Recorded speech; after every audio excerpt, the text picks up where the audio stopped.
Hi, and welcome to this live reading from The Scene, Dylan Hart Book 1 by R.M. Gilmore, and this is presented by Itsy Bitsy Book Bits. Prologue. 3 months ago, the first corpse was discovered up north in the outskirts of Fresno.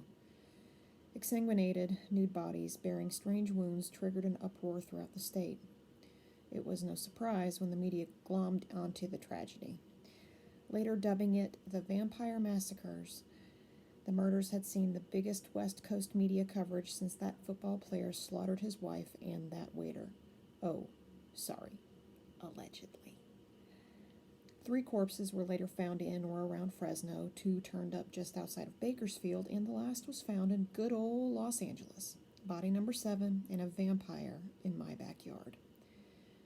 I make my living as a journalist, mostly freelance, but since the media freaked over the murders that somewhat resembled a vampire attack, I decided to do some digging into the case and write my first true crime novel. Since the murders had yet to be solved and the case come to a non-climactic end, I obviously had little basis for a bestseller, but I had to start somewhere. In my opinion, the cops were all sitting around with their thumbs in their asses waiting for clues to fall into their ever-expanding laps. I figured I'd have a little chat with some local vampire kids and get more insight into the world the media had so easily clung to as the culprit in one night than all of the county's upstanding police force had in 3 months. Or I'd just be bombarded with a bunch of dipshits in black lipstick and plastic teeth who read way too much Anne Rice and didn't know squat. Either way, I had a premise for a book. The top 2 contenders were When Vampires Attack or Vamp Kids, Kill 'Em All. A bestseller no matter how you looked at it. As long as I kept my head on straight and my blood where it belonged, I'd be all right. Let's face it, naked dead bitches are turning up missing blood. There's no way this'll end pretty. Chapter 1.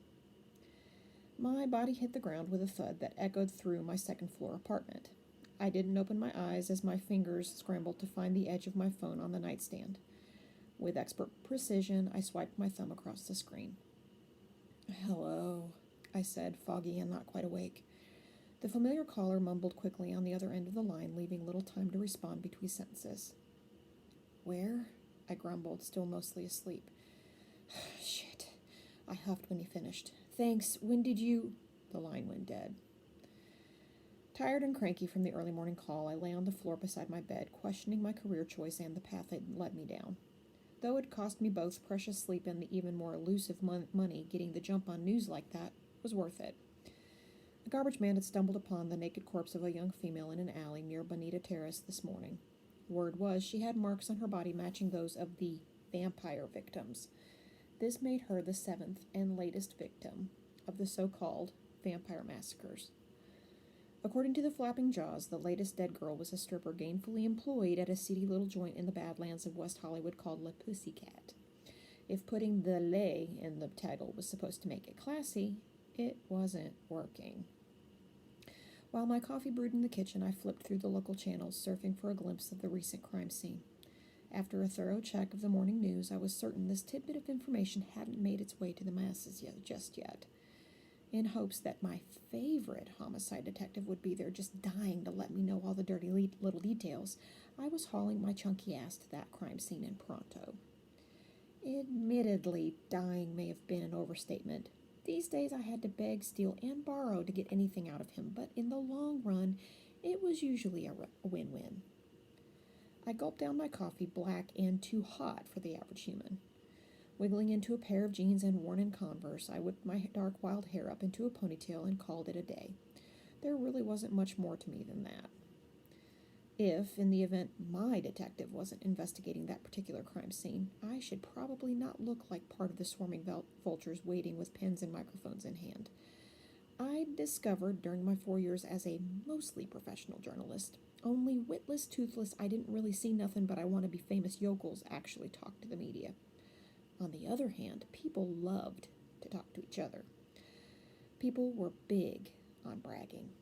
Trust me, it was damn near pointless to interrupt the hard-working police from their standing around doing nothing duty to ask a few questions. I grabbed my purse, which was really just a big pocket for my money, keys, and phone. As I did, I caught a glimpse of the scattered mail on the table by my front door. On the very top was my most delinquent bill, open and screaming at me to pay it. College wasn't cheap, and now, 3 years after graduation, I was faced with the repayment of over $50,000 worth of student loans. I groaned at the thought of extreme debt and shoved the damn thing in my purse. At that, I threw my shades on, and I was out the door. My piece of shit door had been busted since the day I moved in, so it took me a while to get it locked up.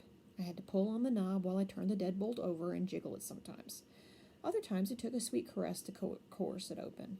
The damn thing had been on my shit list from day one. I cussed the deadbolt a few times before it finally clicked over. I gave a fist pump of victory. Then, down a flight of treacherous stairs past one barking dog and under a very low tree branch just over the last step, which I had complained about 12 times now to no avail, I finally emerged onto the city street. Son, you can go right ahead and go fuck yourself. Vampires in sunny California? My ass. It being May, the weather wasn't quite sweltering, but the seats in my Geo Metro were close to scalding. Living in a tiny quadplex above a garage, no less, provided very little parking, so 9 times out of 10 I had to park on the street, which in turn provided no shade. I turned the key and the engine fired right up. Trusty old piece of crap, I could give it that much. The AC, on the other hand, not so much. I cranked the dial over to blasting and waited while the air flowing from the vents slowly progressed from broiling to tepid to bearable. 5 minutes later, I was finally pulling away from the curb near my apartment on my way to see a man about a dead girl. The air in my car had just cooled my skin as I found an empty spot of curb on Hillcrest Avenue to lean my 2-door hatchback against. I was about a block down from all the action, but I could clearly see the crowd. I got out of the car and let my soft-soled shoes meander across the cracked pavement towards the horde of people corralled on the civilian side of the yellow tape. When I finally got close enough to see the real action, I was thwarted by a gaggle of insanely tall people. Although, being only 5'4", most people were taller than me. I wriggled my way between concerned neighbors and your usual gawkers close to the police line and scanned the scene for my friend on the force. To be honest, a more accurate statement would be just friends. At least that was what we'd been shooting for. Alright, that's what I'd been shooting for. As per usual, there were a handful of newbie officers guarding the perimeter, attempting to look official. Behind them, a couple of people peered behind a blue dumpster covered in graffiti and dried sludge. Each wore surgical gloves and black shirts with forensics printed in reflective yellow on the back. No badges, just laminates. There was not a naked dead girl to be seen. I assumed they'd already hauled her away to the medical examiner. A surprisingly overweight officer standing slightly to my left finally moved, revealing a police cruiser about 40 feet away. 2 men wearing shirts and ties were talking and smiling. Homicide detectives. The only people I'd ever seen who were able to smile at a place like that. One of the men, short and round, reminded me of Santa. His hair cut so short against his head the red of a sunburn on his scalp peeked through white blonde hair. His non-existent chin disappeared into a high white collar. Not my guy. The largely built brunette chatting with Santa was the guy I'd come to see. I watched him talk and smile. I liked his smile. It made the corners of his beautiful aquamarine eyes crinkle up just a little. Detective Michael Peterson, my only trustworthy and usually generous inside man, who also just happened to have seen me naked on more than one occasion. It was a thing. In my head, I imagined waving my hands around idiotically, yelling Mike at the top of my lungs. I nodded at my excellent plan, but told myself otherwise. Don't be an asshole, Dylan. I called myself by name when I talked in my own head. I also gave excellent advice. Usually. I stood there for a moment, purposely looking confused and scared. It didn't take long before I had an officer hovering over me. The damsel in distress act worked. Every time. Is there something the matter, miss? Flapping the overweight officer who'd been blocking my view only moments ago. Yes, it's just that I saw that woman last night. I'm not sure what kind of information I can provide, but do you think I should speak to a detective? I gave him my best doe-eyed look. Wait right here for just a sec, all right? He looked panicked, not sure who to go to about that. Lucked out with a newbie. Score. I nodded once before he spun around on his heel and headed off toward my detective. I watched as he explained what he had just heard. I watched as both detectives looked over and around the large uniform to find me. Then I watched as Mike, Detective Peterson, realized who I was, rolled his eyes, and gave the "I'll handle this" nod to the others standing around him. Briskly walking my way, he gave me the stink eye. Oh, this is going to be so much fun. What? He asked abruptly, trying to intimidate me with his 6'4" bulky build. Such hostility, Mike. Did we not get our Wheaties this morning? Cut the bitch act, Dylan. I'm in no mood to banter with you today. He was serious. Got the shit or lose out, idiot. You know why I'm here. What can you give me? I looked at him as sincerely as I possibly could for a second, then finished it up with a crooked smile. I don't know. What can you give me? He smiled too, adding a dirty little wink at the end. It drove me nuts when he acted as though I might actually sleep with him after everything, but desperate is as desperate does. Nothing right now. It's hot and your friends are watching, I said, nodding toward our own personal audience.